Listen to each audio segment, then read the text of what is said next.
सर्वसामान्यांचा बुलंद आवाज बीजी 24 तास। हे काम नव्हे, जबाबदारी आमची।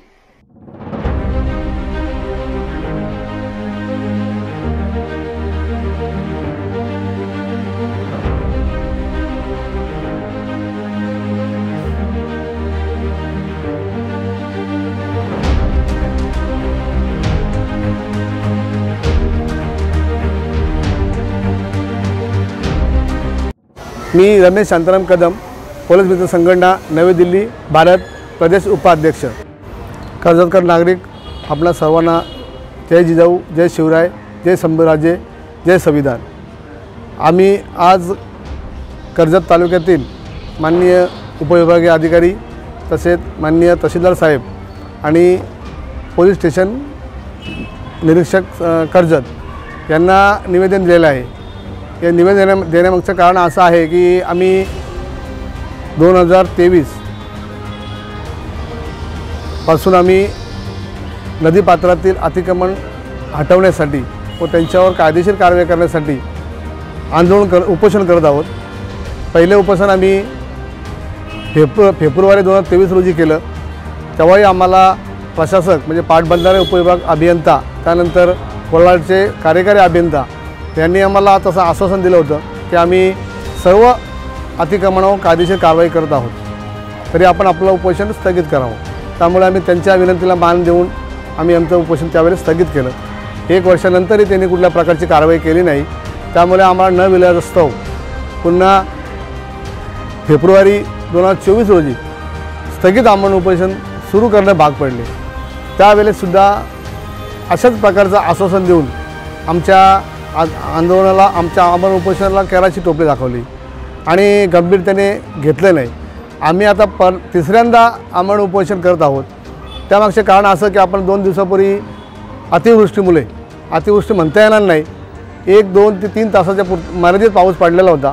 एवढा काही मोठ्या प्रमाणात पाऊस पडलेला नव्हता, तरीसुद्धा नदीपात्रामध्ये अतिक्रमण केल्यामुळे नदीपात्र बाहेर पडून रस्ते बंद झाले, नागरिकांचा येण्या जाण्याचे हाल झाले, काहींच्या घरामध्ये पाणी शिरलं। तर हे जे पाणी शिरते आणि नदीपात्रातून पाणी जे बाहेर पडते त्याचं कारण असं आहे की कर्जत तालुक्यातील पेज नदी असेल, चिल्लार नदी असेल, पाताळगंगा नदी असेल, इतर सर्व नदी असतील, याच्यामध्ये मोठ्या प्रमाणात अतिक्रमण झालेलं आहे।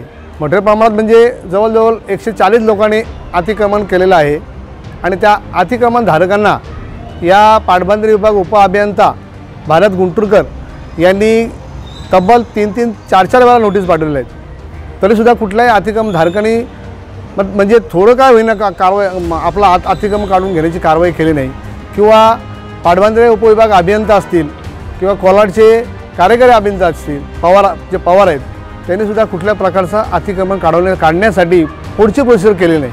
आम्ही वेळोवेळी त्यांना विचारणा करतो, त्यावेळेस ते आम्हाला अनेक वेगवेगळी कारणं सांगतात की वरिष्ठांचे आम्हाला आदेश पाहिजेत, आम्हाला कलेक्टर साहेबांचे आदेश पाहिजेत, आम्हाला तहसीलदार साहेबांचे आदेश पाहिजेत।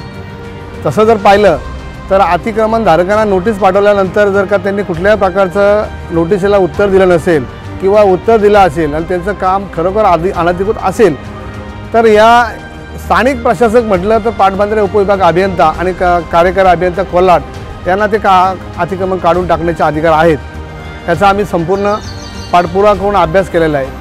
आपण जर पाहिलं तर नदीपात्रामध्ये नील्या रेषेच्या आतमध्ये कुठल्याही प्रकारचं बांधकाम करण्याचं नाही, परंतु चक्क या कर्जत तालुक्यामध्ये पाटबंधारे उप अभियंताच्या कार्यक्षेत्रामध्ये अक्षरशः नदीपात्रात नीली रेषेच्या आतमध्ये बिनशेती परवाना देण्याचा प्रयत्न झालेला आहे। काहींना बिनशेती परवाना दिलेला आहे, काहींनी बिनशेती परवाना घेऊन तिथे बंगलो वगैरे बांधकाम केलेलं आहे। मला प्रशासकाला हेच निदर्शन आणून द्यायचं आहे, मग संविधानामध्ये जे नमूद केलं आहे त्या संविधानाचा जर वापर होत नसेल आणि जर प्रशासकीय अधिकारी आपल्या अधिकाराचा जर वापर करत नसतील तर ते कर्तव्यात कसूर करतात, मग त्यांच्यावर कर्तव्यात कसूर केल्याप्रकारे निलंबनाची कारवाई व्हायला पाहिजे। कारण जर का ते लोक 5 अंकी पगार घेत आहेत, त्यांना गाड्या आहेत, AC आहे, सर्व आहे, हे जे पैसे येत आहेत त्यांना जे पगार दिला जातो, जे व्यवस्था केली जाते, हे आम्हा नागरिकांच्या करातून दिले जाते, म्हणजे नागरिकाच्या खिशातून दिले जाते। आम्ही 2 वेळा आमरण उपोषण, 1 वेळा ठिय्या आंदोलन करून झालेलं आहे. आता आम्ही शेवटचं 3ऱ्यांदा आमरण उपोषण करतो आहोत. म्हणजे 29/6/2024 रोजी लोकमान्य टिळक कर्जत येथे आम्ही सुरुवातीला पहिल्यांदा 3 दिवस ठिय्या आंदोलन करणार आहोत.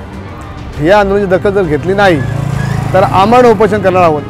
आणि आमरण उपोषणाची जर दखल घेतली नाही आणि दखल घेऊन जर कुठल्या प्रकारची कारवाई केली नाही तर मी श्रीराम पूल नदीपात्रात जलसमाधी घेण्याचा इशारा दिलेला आहे. मी प्रशासक अधिकाऱ्यांना विनंती करतो की मला या मीडियाच्या माध्यमातून सांगायचं आहे की एखादा व्यक्ती सामाजिक कार्यकर्ता 22-23 आमरण उपोषण करून जर शासनाकडे न्याय मागतोय आणि तोही नागरिकांसाठी, तर आपण त्याची दखल घ्यायला पाहिजे आणि ह्या प्रकरणामध्ये गंभीर दखल घेऊन सर्व नदीपात्रातील अतिक्रमण त्वरित कारवाई करायला पाहिजे. त्यासाठी मी आज निवेदन दिलेलं आहे. आणि जोपर्यंत या सर्व नदीपात्रातील अतिक्रमण कारवाई होत नाही तोपर्यंत माझं उपोषण थांबणार नाही. आणि जर का केली नाही तर मी जलसमाधी घेणार, आज मी या मीडियामाध्यम जाहीर करतो. दिनांक 29/6/2024 रोजी लोकमान्य टिळक कर्जत येथे मी खांडपे ग्रामपंचायत ग्रामसेवक जनमाहिती अधिकारी यांच्या विरोधात आमरण उपोषण सुरू करत आहे. कारण मी ग्रामविकास अधिकारी म्हणजे जनमाहिती अधिकारी यांना माहिती अधिकारात माहिती मागवली होती.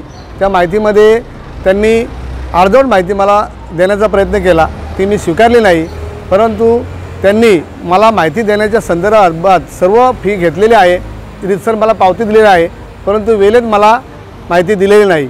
या अनुषंगाने त्यांच्यावर कर्तव्यात कसूर केल्याप्रकरणी व त्यांनी मला माझ्या माहिती अधिकार देण्यात दिशाभूल केल्याप्रकरणी तसेच त्यांच्यावर माझी आर्थिक फसवणूक केल्याप्रकरणी कायदेशीर कारवाई व्हावी असे मी कारवाई होण्यासाठी मी आज माननीय उपविभागीय अधिकारी कर्जत, माननीय तहसीलदार कार्यालय कर्जत तसेच पंचायत समिती कार्यालय कर्जत येथे निवेदन दिलेले आहे.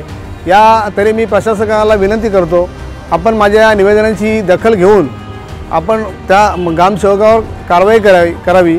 माहिती अधिकारामध्ये गुरचरणीमध्ये अनेक प्रकारचे अधिकृत किंवा अनधिकृत बांधकामं केलेले आहेत, त्याची मला आपण माहिती द्यावी अशी मी त्यांना विनंती केलेली आहे. त्यांनी अगर माहिती दिली नाही किंवा प्रशासकाने माझ्या जर आंदोलनाची दखल घेतली नाही तर मी ठिय्या आंदोलनाच्या नंतर आमरण उपोषणानंतर जलसमाधी घेणार आहे. याची कृपया नोंद घेऊन प्रशासक अधिकाऱ्यांनी मला न्याय द्यावा विनंती.